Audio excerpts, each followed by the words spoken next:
Hello, my name is Mark Blocker. In this segment we're going to cover how to replace a toilet seat. Okay, to replace a toilet seat, they're held down by two fasteners, and it's usually contained inside plastic caps to cover them. This being the top portion of the toilet, this seals down around the bottom portion of the base. To remove the covers, they just snap off, and it should be exposed to, they're generally, the fastening devices are made of plastic. Some of the really old ones were still made of brass or stainless steel.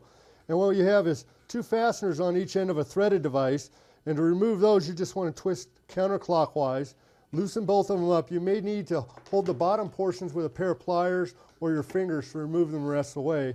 To reinstall your toilet seat, just follow the same procedure, and when you put it down, just snug down your fasteners, then align the seat assembly itself so you have good centering with the hole and everything. Make sure the lid opens and closes smoothly, and then snug down the fasteners all the rest of the way so they're completely tight.